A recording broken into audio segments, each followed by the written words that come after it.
Yo, what is going on YouTube? It's your boy Cody, and I wish I was bringing you a video based on good news, but there's no good news in this video.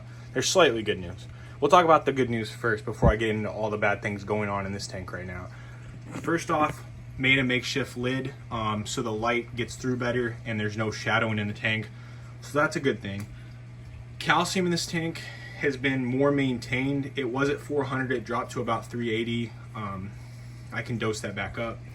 My DKH has went up slowly to about 9, which I like, but now let's get into the bad.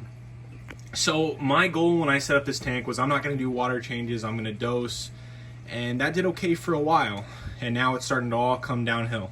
So we have phosphates at least 1, we have nitrates at least 20. It's not looking too hot. So what I'm gonna start doing is I'm also carbon dosing to try to fix that, and all that did was actually bring my pH way down. So my pH is at like 7.6. It's just causing a lot of problems. So, you know, even though it's going to be more expensive, I think the best route to go here is to start doing weekly water changes, and that's something I did a couple years ago, but it's something I'm going to start doing again because I think that's going to be the best route. Even though it's more expensive, it's definitely a lot more expensive, but I think that's going to be the route to go, and we'll see if I'm going to continue dosing, but honestly in this tank the water changes might kind of take care of that themselves. So I'm actually going to probably switch from Reef Pro. I love the salt, absolutely love it, but if I'm going to do weekly water changes, let me know what you guys think on the amount I should do to bring this down. I mean, nitrates are at 20, phosphates at like 1. I was thinking like 25%, like 10 gallons every single week, at least to begin with, and then if the problems start going away, then maybe knock it down to about 5 gallons a week and do that, you know, 5%. But right now, you know, the stuff's just not looking good in the tank. So I'm actually gonna probably record me going to the Reef Store. Me and my girlfriend are gonna head there. She's gonna get some stuff for her planted tank, and I'm gonna get probably some salt, stuff I need for this guy, RODI water. I make my own salt water. It's a lot easier and a lot less expensive. So I'm gonna do that. Might pick up a coral today, I'm not sure, because I actually just got this hammer coral, but I was unaware that nitrates and stuff were so bad in this tank. So that explains why my corals they're opening but they're not growing. So hopefully we can get this squared away, and the next clip you guys see, it's going to be at the Reef Store or me making salt. Right, it's kind of a mess right now. I picked up some more coral reef salt.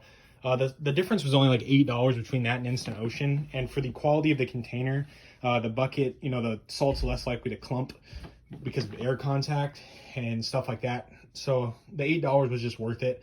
And then I picked up some like phosphate remover and a filter bag. So after I drain this tank, I already have my salt water already made. It's at 1.25, 10 gallons.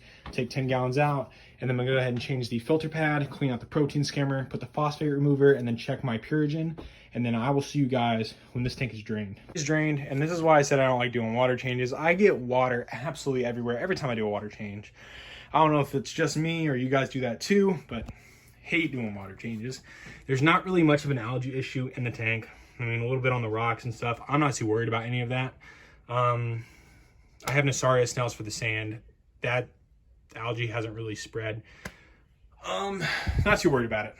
And then, so changed my filter pad, got a new piece of filter floss, rinsed everything out, got my Guard, got my Purigen and some carbon in there.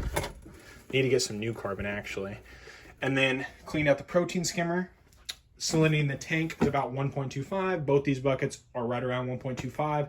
So I'm gonna fill up the tank and then get everything back and running again. All right guys, well there you have it. Tank's a little cloudy obviously.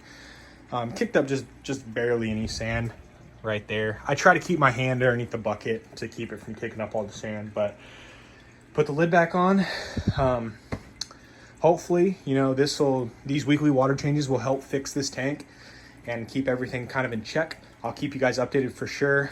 I'm actually about to head down to downtown Tampa, about 45 minutes, an hour away.